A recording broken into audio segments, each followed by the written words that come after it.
qu'est-ce qui manque aujourd'hui aux stagiaires qui viennent à ton cabinet dans la majorité, tu vois, la plus grande partie? Qu'est-ce que tu trouves qui manque pour en faire vraiment des vrais kinés, entre guillemets? Je sais pas si c'est à cause de l'école ou juste du manque d'expérience, parce que ça aussi, on l'acquiert au fur et à mesure. Mais je trouve personnellement que c'est ce raisonnement clinique qui manque un petit peu quand on est en formation. Alors déjà, je pense qu'en tant que kiné, il faut avoir une grosse humilité de se dire, la plupart du temps, je ne sais pas exactement ce qu'a mon patient. Il y a beaucoup de psychologues théoriciens qui disent que écoutez votre patient, il vous dira tout. Comment on appelait ça? Pouce montant, là, la technique des pouces montants pour... Ça c'est à la calache, hein. Terminé. Oh oui, vous allez prendre votre expérience et les données de la littérature et vous allez faire un mix entre les deux. Les patients, leur première attente, numéro 1, c'est d'être écoutés.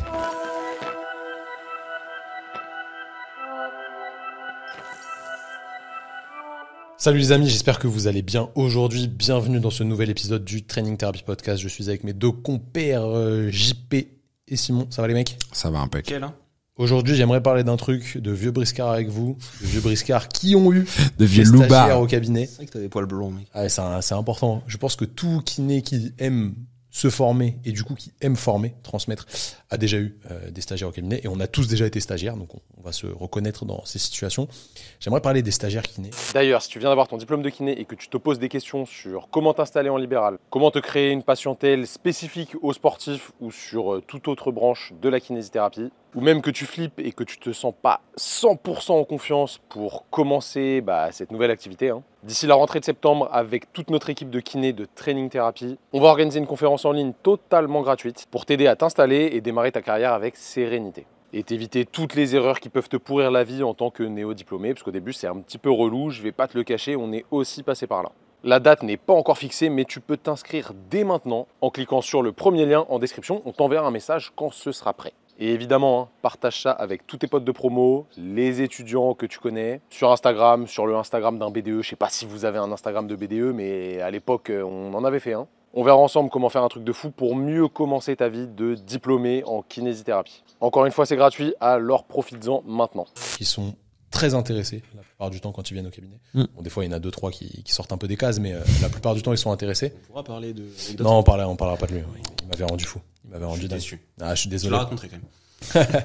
Et du coup, j'aimerais parler de ces stagiaires et alors, sans les accabler, au contraire, encore une fois, merci les stagiaires qui viennent se former avec nous.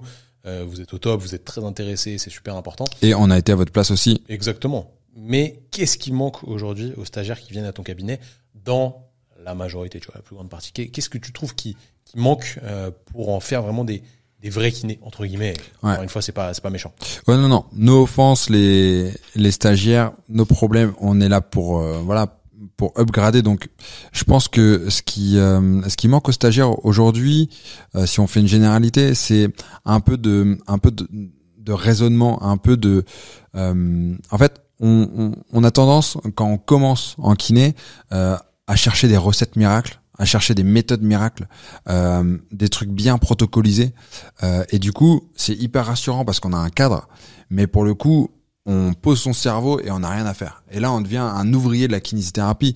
Et au contraire, ce qui est beau dans notre métier, c'est de réfléchir, c'est de s'adapter, c'est tout le raisonnement clinique qui fait que on ne fera pas pareil avec un patient et le suivant. On fera pas pareil pour la même pathologie, on fera pas pareil pour les pathologies différentes, etc., etc. Et en fait, je sais pas si c'est à cause de l'école ou juste du manque d'expérience, parce que ça aussi, on l'acquiert au fur et à mesure. Mais je trouve personnellement que c'est ce raisonnement clinique qui manque un petit peu quand on est en formation. Je suis plutôt d'accord. Après, forcément, on peut pas les accabler parce que le raisonnement clinique vient aussi avec l'expérience. Bien sûr. Et avec le fait d'avoir corroboré les données de la littérature à ce qui se passe sur le terrain et à parler à des vrais patients. C'est ça qu'on oublie en fait dans le métier de kiné, c'est qu'il y a beaucoup de théoriciens, tu vois, mais au final, t'es avec un humain face à toi. T'es pas face à un ordinateur, t'es pas face à un papier qui est paru dans le GOSPT, t'es face à un humain. Et être face à un humain, c'est difficile à appréhender. C'est pas des compétences qu'on acquiert comme ça facilement, quoi. Parce que t'es là, t'es en TP massage, TP morphopalpe, t'es avec tes potes, t'es là, tu rigoles, etc. Tu tapes des barres, t'es en caleçon. Enfin, à l'époque, on était en caleçon. Je sais pas si ça se fait encore. En 2023. Maintenant, c'est à poil, mec. Ah ouais, c'est énervé. Ça y est, on dérive, ça y est. 2 minutes de podcast et ça dérive. Il a pas tenu, quoi. Donc, c'est pas la même chose quand t'es face à quelqu'un qui a pas ton âge, qui est pas forcément du même milieu que toi, qui est pas dans les mêmes délires que toi. qui te voient un petit peu comme le petit nouveau. Genre, les patients, ils ont des doutes, on va pas se mentir. Hein. Quand t'arrives, t'as 23 ans, 24 ans, ils te regardent, ils se disent, bon, ok, lui, c'est un jeune diplômé. Ouais. Tu sens un peu le jugement dans leur regard, tu vois. Clairement, et avoir la stature du professionnel de santé, alors que en fait, juste il y a 2 mois, t'étais encore stagiaire, étudiant, sans responsabilité. C'est difficile à acquérir. Bien sûr. Donc c'est un truc aussi il faut switcher dans sa tête en mode ok, c'est fini les bringues le jeudi soir. Maintenant, ma priorité c'est mon taf lundi matin. Qui je vais avoir en face de moi, quoi. Ouais. Du coup, c'est vraiment ce que tu as dit, avoir ce raisonnement clinique. Donc là, c'est sympa, on vous tape dessus, etc., en disant qu'il manque des choses, mais le but, c'est de vous donner des clés quand même. Du coup, là, je voulais vous présenter, en fait, comment on fonctionne pour avoir un bon raisonnement clinique de manière optimale avec les patients pour bien raisonner et essayer de trouver la problématique. Alors déjà, je pense qu'en tant que kiné, il faut avoir une grosse humilité de se dire, la plupart du temps, je ne sais pas exactement ce qu'a mon patient. Je sais qu'il a mal, je sais qu'il va avoir tel déficit, en termes de fonction, en termes de force, en termes de mobilité, etc. Mais je ne sais pas ce qu'il a, à proprement parler. C'est souvent un diagnostic qui n'est pas précis, la plupart du temps. Complètement. Et c'est pas grave. C'est pas grave du tout. Il faut se dédouaner de ça et il faut se dire, ok, je sais que je ne sais pas. Par contre, ça veut pas dire qu'on va faire n'importe quoi.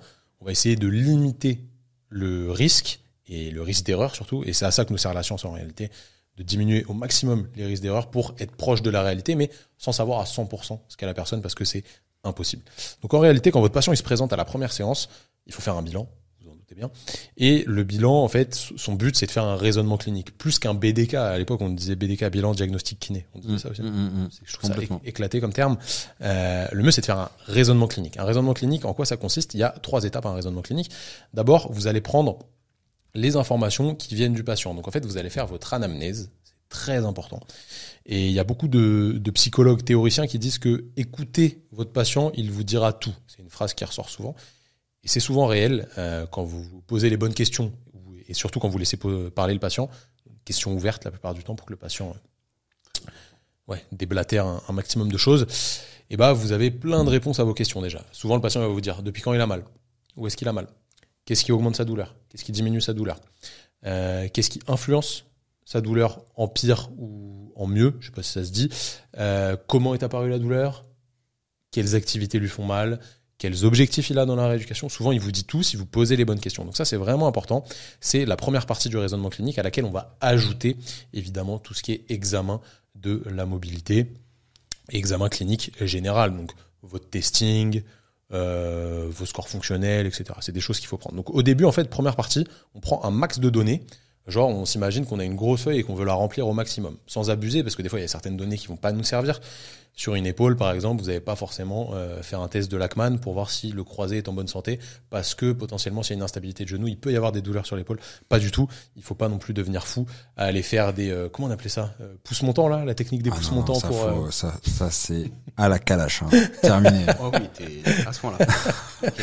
La technique des pouces montants pour les douleurs lombaires, etc. Ça, on peut oublier. Bref, vous prenez un maximum d'informations pertinentes et vous les notez pour avoir un maximum de données. Ça, c'est la première phase du raisonnement clinique. Ensuite, vous allez confronter ces données-là aux données de la littérature et à votre expérience. Le problème, c'est que quand on est néophyte, on n'a pas vraiment d'expérience. On n'a pas vu beaucoup de patients, sauf si on a fait des bons stages, mais ça, c'est pas forcément donné à tout le monde. Hein. On va pas se mentir, des fois, il y a des gens qui n'ont pas eu des stages très très stylés. C'était mon cas. Donc, d'un point de vue expérience, quand je suis arrivé face à une épaule, la première fois... C'était allé au 18, je crois. J'étais allé au 18, ouais. On dira pas où, mais j'étais allé au 18. Première fois, j'étais en sueur. Je savais pas quoi faire. Tu connais pas le 18 ? Non. On en parlera après, t'inquiète. On en parlera après. T'as de la chance. J'étais en sueur parce que je savais pas quoi faire. Parce que j'avais jamais vu d'épaule de ma vie, en fait. Et on a eu un cours dessus, mais la théorie et la pratique, c'est pas du tout la même chose. Donc, c'était très compliqué. Donc, en fait, cette deuxième étape, vous allez prendre votre expérience et les données de la littérature et vous allez faire un mix entre les deux. Qu'est-ce que ça veut dire ? Ça veut dire, imaginons, mon patient, il me dit qu'il a une douleur qui est là depuis plus de 3 mois. La littérature fait que cette douleur, on peut la considérer comme chronique. Donc, tu peux classifier ton patient comme douleur chronique et ce ne sera pas la même rééducation qu'une douleur aiguë avec une lésion, par exemple. C'est pas du tout la même chose. Ensuite, tu as fait, par exemple, un test de job sur l'épaule. Ok, ton test est positif, c'est un marqueur dans ton anamnèse, dans ton examen clinique. Test de job positif. La littérature, qu'est-ce qu'elle me dit au sujet du test de job ? Est-ce que c'est un test qui est spécifique du supraépineux ? Non. Du coup, je peux pas dire que parce que mon test de job est positif, mon patient a une tendinopathie du supraépineux. C'est pas vrai. Je peux pas me permettre de dire ça. Et peut-être que ton expérience fait que quand tu trouves des tests de job positifs chez tes patients, et bah souvent ils sont améliorés par une rééducation où tu vas essayer de renforcer la capacité d'abduction. Là, je dis n'importe quoi, mais c'est un exemple. Tu vois. Ton expérience pourrait t'amener là-dessus. Et en fait, il faut faire un mix entre les deux et essayer de trouver le bon milieu entre ton expérience personnelle et les données de la littérature, en mettant potentiellement un peu plus de poids sur la balance de la littérature quand même, pour moi, pour interpréter les tests. Surtout quand tu commences. Surtout quand tu commences, parce que tu n'as pas d'expérience. Et de toute façon, on le sait, tous ceux qui ont travaillé intelligemment et qui se sont référés aux données de la littérature, souvent votre expérience, elle va dans le même sens que la littérature, parce qu'au final, vous avez vu beaucoup de personnes sur des gros panels et vous retrouvez ce que vous retrouvez dans la littérature, sauf si vous êtes biaisé dans votre pratique. Mais la plupart du temps, tu retrouves quand même la réalité. Donc ça, c'est la deuxième partie du raisonnement clinique. Tu vas mettre en corrélation ou pas les données que tu as prises sur ton patient aux données de la littérature et à ton expérience. Et à partir de ça, en fait, tu vas fixer une hypothèse. Mon patient a telle pathologie et je vais partir sur ça en rééducation parce que les guidelines me montrent que pour telle pathologie, c'est cette rééducation qu'il faut faire. Et potentiellement, chez ce patient, je vais essayer d'être plus spécifique parce que j'ai trouvé ces marqueurs qui vont dans ce sens-là et je vais pouvoir utiliser potentiellement tel outil parce que mon patient attend beaucoup de cet outil. Exemple, quelqu'un qui est convaincu que le massage, ça va l'aider sur une épaule. Peut-être que le massage, c'est pas la meilleure thérapie du monde pour l'épaule. Mais si le patient en est convaincu, il faut peut-être aller dans ce sens-là aussi, sans faire le débile et se dire, non, je vais juste faire des exercices parce que c'est la best practice pour l'épaule. Le massage, c'est pas négatif pour l'épaule, pas du tout. C'est juste peut-être un peu moins bien que les exercices. Mais si le patient est convaincu que c'est pertinent, il va falloir faire potentiellement un petit peu de massage si vous avez le temps en plus de faire vos exercices. Donc ça, c'est vraiment la fin de la deuxième partie. Tu fais ton hypothèse. Et au final, la troisième partie du raisonnement clinique, c'est le fait de valider cette hypothèse au fur et à mesure des séances. Et en réalité, tu peux pas le faire avant 3-4 séances parce que t'as pas assez de recul pour te dire oui, ce que j'ai mis en place, ça va fonctionner ou pas. Parce qu'en 2 séances, peut-être ton patient il va s'améliorer de manière splendide. Ce serait très stylé, surtout si tu as trouvé une modification de symptômes. Généralement, ça va quand même vite mieux. Mais dans la réalité, ça prend parfois un peu plus de temps. Du coup, il te faut 3, 4, 5 séances pour valider ton hypothèse ou l'invalider et potentiellement refaire un bilan pour repartir sur autre chose. Ça ne veut pas dire qu'au bout de 5 séances, ton patient il est traité, c'est OK, c'est terminé. Mais ce que tu as mis en place, ça a amélioré les marqueurs que tu avais pris au départ. Donc en fait, il faut raisonner de cette manière quand tu es jeune diplômé et même pas jeune diplômé, que tu bosses depuis longtemps, parce que ça diminue le risque d'erreur que tu fais dans ta rééducation. Et on est tous les mêmes. Si tu fais un bilan à 19h le soir, forcément ton bilan il sera un petit peu moins qualitatif que si tu l'as fait à 8h du matin en étant bien frais. Ou alors ça dépend si t'es pas du matin, mais ça dépend si t'es vendredi matin. Ouais, voilà. Ça dépend si t'es sorti la veille. Tu peux te tromper dans ton bilan. Ça arrive. Du coup, peut-être que ton hypothèse, tu l'as pas bien fixée et tu verras qu'au bout de 3-4 séances, faudra refaire un bilan qui sera un peu moindre, évidemment, parce que tu auras déjà posé l'essentiel des questions. Mais tu vas pouvoir recentrer un peu plus ton bilan, être un petit peu plus précis et reformuler une potentielle hypothèse qui aura modérément changé par rapport à la première. Si ça a radicalement changé, c'est que tu t'es clairement trompé au départ. Et ça, normalement, si tu travailles bien, il y a aucun souci là-dessus. Donc vraiment, ce raisonnement clinique, pour moi, il nous permet d'ordonner notre réflexion quand on fait un bilan et de ne pas appliquer bêtement. Je fais tel test, ça donne ça. Du coup, je fais ça en rééducation. Et comme tu as dit tout à l'heure, on est juste un appliquant. Et ça, c'est naze en vrai, parce qu'il n'y a pas du tout de libre arbitre à la méthode de rééducation que tu vas utiliser, à la façon dont tu vas communiquer avec ton patient, à la façon dont tu vas organiser les choses.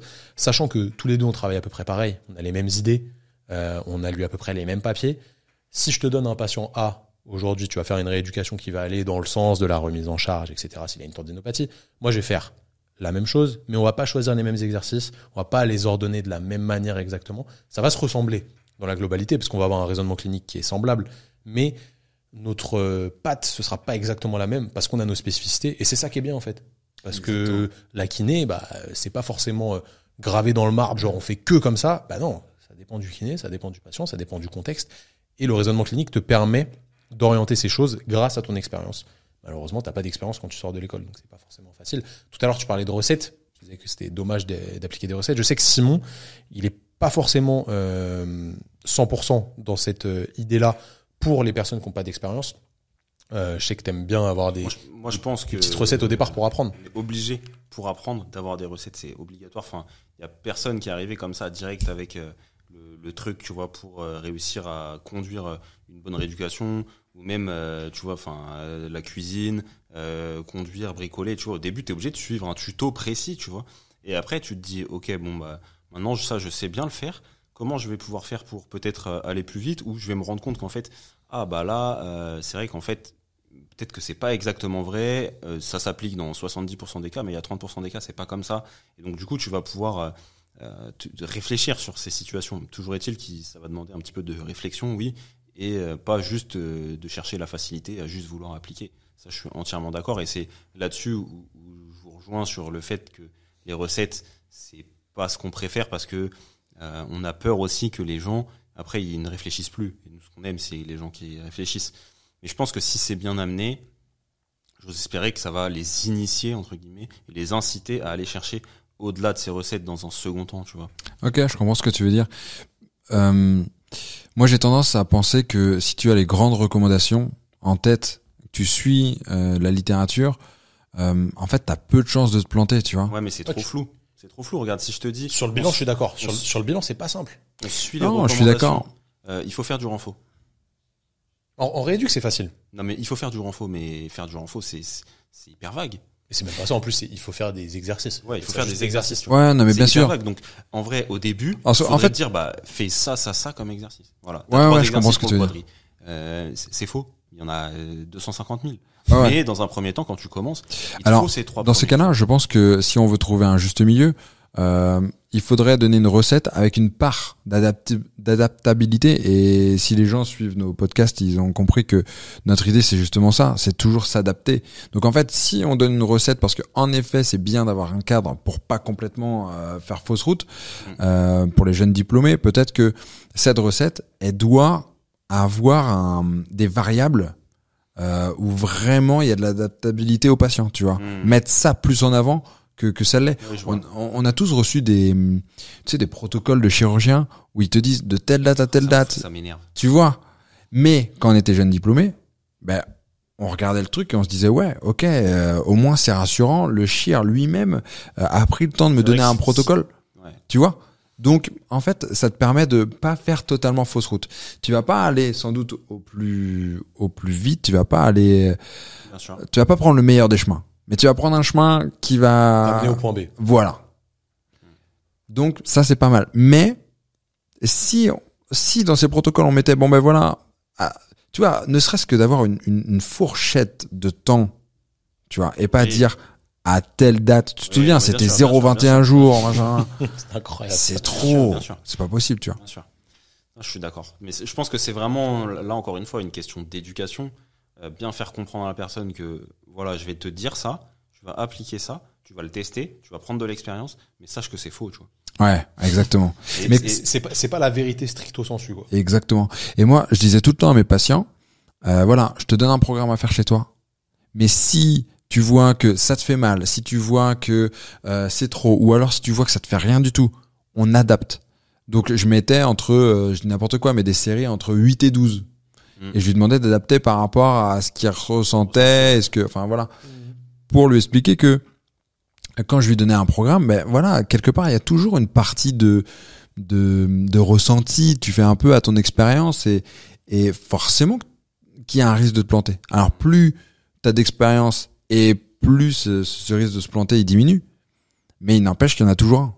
C'est sûr, évidemment. Et un truc qui est important, là on parlait justement de l'expérience. Forcément, les jeunes diplômés, ils en ont pas, c'est logique. Mais ils ont surtout pas cette expérience de dialoguer avec un humain, ce dont on parlait tout à l'heure. Et ça, franchement, c'est limite aussi important que maîtriser la remise en charge, etc. C'est vraiment complètement ultra important. Franchement, même avec l'expérience, des fois, c'est pénible. Ah oui, c'est dur. C'est une vraie compétence. T'as pas envie de parler. Enfin, il y a des gens où le feeling il va hyper bien passer. C'est pour ça que ce métier est compliqué. Il est fatigant. Mais c'est très fatigant d'écouter. Quand tu dois parler avec quelqu'un ça passe pas, tu vois. Ouais, c'est énergivore. Hein. Tu rentres chez toi le soir, t'as pas envie, quoi. Ah ouais, complètement. Et puis, en fait, on oublie souvent, je trouve, d'apprendre aux gens ces compétences-là. En fait, on a l'impression que ça va être un truc inné. Mais non, mais pas du tout. Surtout qu'il y a des règles. Ça a été bien décrit maintenant par la littérature. Il y a des formations qui existent d'entretien motivationnel. Il y a plein d'outils qui peuvent nous aider à être meilleurs là-dedans. Mais encore faut-il les connaître, encore faut-il les apprendre et les acquérir. Et tu sais quoi, là, je vais dériver sur des, tu sais, les thérapies un peu obscures, entre guillemets, qui sont pas forcément validées d'un point de vue médical, scientifique, etc. Et il y a beaucoup de gens qui se tournent vers ça. Des trucs de chaman, j'exagère le trait, mais tu vois de quoi je veux parler. Toi, t'as fait une formation de chamanisme, non? Ouais, ils dansent avec de la fumée. Ouais. Hunga. À la chicha, seulement Oui. sur du charisme, Voilà. obligatoirement. En fait, il y a des gens qui se tournent vers ça parce qu'il y a ce côté humain que ces thérapeutes ont. Ils vont parler avec eux, Exactement. ils vont s'intéresser, ils vont les faire parler, etc. Et en fait, rien que ça, déjà, ça libère beaucoup de douleur. Et c'est la réalité. Exactement. C'est Et la que réalité. disent les patients? Mon Écoute. thérapeute est très bon. Il prend le temps. Il m'écoute, Voilà. il prend le temps. Mais ça, c'est ce que cherche il y a des études qui Ils sont ont payés montré ça 50 aussi. euros. Évidemment. Il y a des, Évidemment. non mais c'est encore quelque chose La qui a été vérité. montré dans les études. Les patients, leur première attente, numéro 1, c'est d'être écoutés. Et évidemment. C'est d'être écoutés. Et quand, si on reprend leur parcours de soins, très classiquement, on est les premières personnes qui les écoutent vraiment. Oui. C'est pour ça que le bilan est important. C'est pour ça que le bilan est important et c'est pour ça que tout à l'heure tu parlais de questions ouvertes. C'est pour ça que c'est Et qu'on primordial. en plus, on a un impact sur du long terme. C'est que la personne, on va la côtoyer. C'est ça. Ma femme, elle est ostéo. La dernière fois, elle me dit, ouais, franchement, ce patient, il m'a épuisé, tu vois, et il est dépressif, voilà. Et je lui dis, écoute-toi, estime-toi heureuse. Tu l'as vu 45 minutes. Nous, quand il y a un patient comme ça qui arrive au cabinet, que le feeling il passe pas, qu'il est dépressif, qu'il te fout le moral à zéro, mais tu vas te le taper pendant 6 mois, mon petit. Et tous les mardis à 13h30, tu vas voir le même patient. Ouais. Et ça va pas avancer la rééducation parce que le problème, il est de l'ordre psychologique, entre guillemets. Émotionnel et C'est-à-dire tout, que ouais. émotionnel, voilà. Il va falloir que toi, tu fasses ce que tu peux sur le point de vue sur l'accompagnement pour lui faire prendre conscience que c'est lui qui va se soigner et qu'en fait sa douleur physique, oui, elle est réelle, mais elle vient du fait que peut-être il y a des choses dans sa vie qui ne lui conviennent pas, tu vois. Mais tu sais, moi, ce qui m'a fait vraiment changer d'avis sur ce genre de relation avec les patients, c'est ma formation sur l'entretien motivationnel. À partir du moment où j'ai fait cette formation, je voyais vraiment ces cas compliqués différemment, parce qu'en fait, tu te rends compte que bah oui, tu vas pas avoir le même comment dire, les mêmes objectifs avec ce genre de patient, tu vas pas avoir la même chronologie aussi. Mais par contre, ton patient, tu peux lui changer la vie juste en C'est sûr. discutant avec. Bien sûr. Et oui, tes objectifs, ils vont être bien moindres, mais ça sera une victoire hyper importante qui va potentiellement changer le Je le suis truc. entièrement d'accord, sauf que moi, quand quelqu'un vient me voir, mec, je suis pas psychologue, tu vois. Mais parce que Non. toi, t'as pas cette appétence-là. Il y a des gens, je vais vouloir m'impliquer, tu vois. Mais il y en a d'autres, enfin voilà, c'est pas mon taf, tu vois. Enfin, moi, à un moment donné, quand Oui, mais- c'est full psycho, Oui, mais tu vois, on a parlé plusieurs fois dans les podcasts de la nutrition. T'es pas nutritionniste non plus. Et pour autant, tu vas utiliser cette qualité, tu vois, ouais, mais pour donner les bases à tes patients, pour. en fait, Je comprends sur ce que tu veux dire, la ces, nutrition, bien tu sûr vas que en- je tu vas en comprends parler aussi. vite fait, tu vois. sur Ah mais ces je comprends profils-là- aussi, mais Sur ces profils-là, c'est Oh. fait c'est le seul problème, tu vois. c'est Mais pas ils forcément- s'en en rendent fait, pas forcément compte, tu vois. Justement, moi, il y a un truc que j'aime bien expliquer en formation, surtout pendant la formation sur l'épaule niveau 2, on en parle beaucoup. En fait, moi, j'aime bien, quand le patient il arrive, tu prends tous tes marqueurs et tu vois ce qui influence sa douleur. Tu essaies de jauger, on a des scores qui permettent de jauger ça. Est-ce que c'est les drapeaux jaunes ? Est-ce que c'est vraiment le mouvement ? Est-ce que c'est mécanique ? Est-ce que c'est environnemental ? Genre son travail, son mode de vie, est-ce qu'il se couche tard, est-ce qu'il sort beaucoup ? Est-ce qu'il y a des facteurs génétiques ? Genre dans sa famille, est-ce qu'il y a des gens douloureux chroniques, etc. Est-ce qu'il y a des choses sur son mode de vie ? Ça revient un petit peu à ce qu'on a vu sur l'environnemental. Et en fait, en fonction de ça, tu peux mettre un curseur qui est ultra subjectif, qui est plus poussé du côté mécanique, plus poussé du côté drapeau jaune, croyance, peur, kinésiophobie, etc. Et au final, tu fais des grosses bulles à la fin. Moi, je vois ça comme des grosses bulles. Et j'essaie de mettre un volume plus gros sur les bulles qui impactent le plus la douleur du patient. Et si en fait, tu ressors de ton bilan et tu vois que le côté mécanique, il est comme ça, tout petit. Le côté croyance, il est comme ça. Le côté émotionnel, genre ça va pas à la maison et tout, il est comme ça. Mais en fait, ton côté mécanique, donc ce que tu vas faire avec ta remise en charge, etc. Mais effectivement, ça va servir quasi à rien dans la douleur. exactement. Du coup, toi, ton arme ultime, ça va être la communication. Peut-être que le patient il va venir faire des exercices, etc. Parce que ça va améliorer plein de choses au niveau hormonal et ça va jouer sur le reste. Mais il faut absolument que tu lui parles, que tu communiques avec lui, que tu le rassures. Et en fait, si t'es pas capable de faire ce taf-là, bah c'est juste que le patient, il est pas fait pour toi. Moi, je- Il est pas fait pour tes compétences aujourd'hui. Mais c'est pas grave. Il faut avoir l'honnêteté de se dire, moi, je suis pas capable là-dessus. C'est comme si moi, tu me ramènes une cheville. Bon, je dis pas que je suis nul en cheville, mais franchement, je préférerais renvoyer vers quelqu'un qui fait beaucoup de chevilles parce qu'il sera bien meilleur que moi. Mais là, c'est la même chose, en fait. Si t'as pas d'appétence à traiter ce genre de patients qui sont complexes, entre guillemets, bah, vaut mieux pas les prendre en charge parce qu'en fait, tu vas pas les aider. Je pense que ce qui l'aidera le plus, c'est d'aller voir un psychologue, vu que c'est ça le problème, tu vois. Et le psychologue, il sera plus compétent que nous en tant que kiné. Ça dépend si t'aimes bien. Oui. Tu vois. Oui. Et enfin, c'est passé. Voilà. En vrai, moi, je pense si t'aimes bien discuter avec les gens, essayer de poser des questions et tout. Mec, moi, j'aime bien, perso. Oui, moi, je veux pas faire ça avec tous les patients, parce que c'est fatigant. Bien sûr. Non, mais encore une fois, je pense qu'il y a des compétences qu'on devrait acquérir à l'école et qui sont de cet ordre-là. Et en fait, qui t'enlèvent des épines du pied qui sont. Tu vois. Il faut voir des patients pour ça. Exactement. C'est pour ça que tout à l'heure tu disais. Tu vois, on parlait, sans le nommer, mais du triptyque de l'EBP. C'est sûr que quand tu sors des études, en fait, le triptyque de l'EBP, pour ceux qui nous écoutent et qui savent pas forcément, c'est les études scientifiques, l'expérience du patient et l'expérience du professionnel et les croyances du patient. En fait, tu sors de l'école, t'as quoi? Ben, t'as les études, t'as pas d'expérience et les croyances du patient. Tu t'en fous. Des limites contre, en fait. Voilà, exactement. En tout cas, nous trois, c'était notre cas. Parce que nous, on a été formés à vraiment réfuter tout ce qui n'était pas prouvé d'un point de vue scientifique. C'était trop extrême pour le coup. Oui, tout à fait, parce qu'on était dans une ère nouvelle aussi. Donc voilà. Donc on a fait des erreurs. Mais en tout cas, si on se met à la place des stagiaires aujourd'hui, ben forcément c'est difficile parce que ce triptyque est difficilement. On a du mal à être au milieu. Parce que l'important c'est d'être au milieu, quoi. C'est compliqué. Donc prendre les études, c'est bien, mais quand elles vont à l'encontre des croyances du patient, en fait moi je le vois vraiment comme un entonnoir. Tu vois, je me dis ok, mon patient a tel problème, il a ces croyances là, ok, ça réduit. Enfin non, plutôt la science, qu'est-ce qu'elle me dit sur son problème? Ok, j'ai ces outils là, très bien. Mon expérience me dit que il vaut mieux que j'utilise ces outils là, ok, très bien. C'est quoi les croyances du patient? Ben, ça réduit encore l'entonnoir. Et là, je peux choisir les exercices que je vais avoir.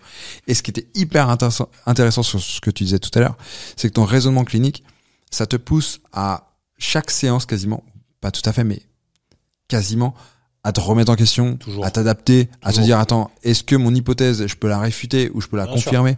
En fait, pour moi, chaque séance nécessite quand même un mini bilan. Tu vois. Exactement. Très rapide où justement tu vas échanger avec le patient, tu vas voir ce qui a joué sur sa douleur, etc. Et tu vas pouvoir affiner ton hypothèse petit à petit. Et parce que c'est jamais, ah bah là je fais mon bilan, c'est sûr que c'est ça, et à la fin j'aurai raison. Mais c'est impossible.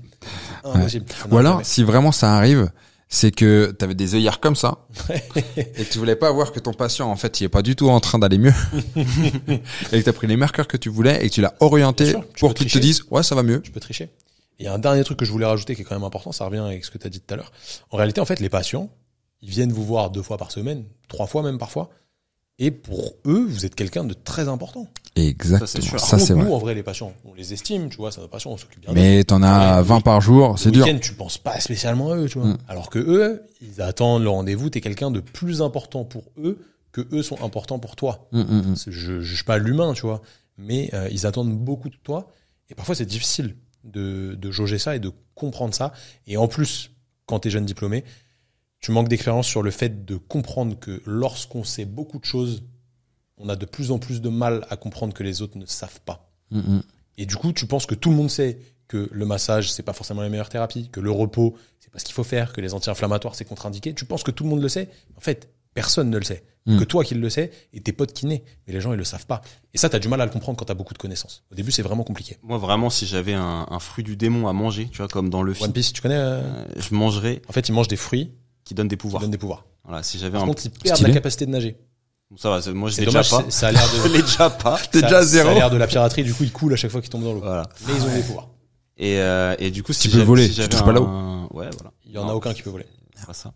Mon pouvoir, j'aurais je demanderais le pouvoir de transmettre ma connaissance par la pensée, tu vois. Parce qu'en vrai, il y a tellement de patients, des fois, où juste s'ils savaient ce que toi tu sais, ils auraient même plus mal, en fait, tu vois. C'est genre, où tu leur dis fais ça, ils appliqueraient, ça serait terminé, tu vois. Et vraiment, ça serait exceptionnel, ça nous éviterait de longues discussions, des fois avec les patients, ou des confrontations parce qu'ils ont eu plein d'autres informations parfois obsolètes, et bien souvent, qui vont mettre énormément de temps dans la société à changer, tu vois, que ça serait ultime, tu vois. Je me dis, putain, mais lui, si je lui disais comme ça, là, et il captait ce que je suis en train de lui dire, ça serait incroyable. C'est canon. C'est un truc que je fais systématiquement dans la formation épaule. J'ai 5 slides, c'est au tout début de la formation, où je montre ce que trouvent les patients quand ils tapent douleur d'épaule sur Google. Je prends les 3 premiers sites, j'ai screenshot, et on lit ensemble avec les kinés. ce qui se retrouve sur Google. Et il faut pas croire que les gens ils sont cons. Hein. Les gens ils cherchent sur Google. Bah oui. T'as mal à l'épaule, tu tapes douleur d'épaule. C'est pas Doctissimo qui sort en premier, mais tu tombes sur des sites avec des avis de médecins, etc. Tu pleures. Quand tu lis ça, tu pleures. Et le patient il arrive avec ces croyances-là. Donc toi, il faut que tu te battes contre ces croyances sans non plus être frontal, parce que sinon tu Exactement. C'est ça qui est vas difficile. perdre la confiance du patient. Donc en vrai, tout ça, ça se travaille par l'expérience. Ça, on peut pas vous le donner parce que l'expérience, ça se fait tout seul. Donc il faut bosser, évidemment. Mais je pense qu'on peut vous aider à améliorer votre communication et votre façon de raisonner grâce à une petite formation. Enfin, petite formation, ça va vous prendre une bonne heure quand même gratuite qu'on a concoctée pour vous, qui s'appelle le guide du kiné expert. Vous pouvez la télécharger directement en cliquant sur le lien dans la description de ce podcast. Vous aurez accès à 4 vidéos qui vont vraiment vous aider à raisonner de manière clinique, intelligemment avec vos patients. C'est vraiment simple. Pour moi, ça résume pas mal de mois passés à l'école. Ça pourrait remplacer ça sans aucun problème. En attendant, si vous avez kiffé l'épisode, je vous invite à mettre un petit pouce bleu sur YouTube. Si vous nous regardez sur YouTube, d'ailleurs, regardez-nous sur YouTube parce qu'il y a des trucs un petit peu intéressants à voir. On fait certains gestes, on montre certains trucs et tout. Des dabs. Exactement, des petits dabs. Toi, t'es vraiment à 2010, l'ancienne, toi. ouais. C'est pas 2010, ça va, c'est pas 2010. Non. 12. 14, je crois. 14. Ouais, je pense. Hein. Sur YouTube, n'hésitez pas à nous mettre un petit pouce bleu, abonnez-vous à la chaîne, activez les notifications pour être au courant de toutes nos vidéos. Et si vous êtes sur Spotify, Deezer, Apple Podcast, mettez-nous une review 5 étoiles. Ça nous aide toujours pour le référencement. Merci à vous d'avoir écouté jusque-là. Merci les gars pour cette discussion très riche. Merci à toi. C'était Merci à vous. intéressant. Et nous, on se dit à la prochaine. Salut tout le monde. Allez, ciao. J'espère que tu as bien aimé cet épisode. Si jamais tu veux aller plus loin, n'oublie pas de t'inscrire à la conférence gratuite qui va avoir lieu tout début septembre. Le lien est dans la description. La date n'est pas encore fixée, mais on va t'envoyer un mail dès que ce sera prêt. Attention, ça va être aux petits oignons. Ce sera une vraie masterclass.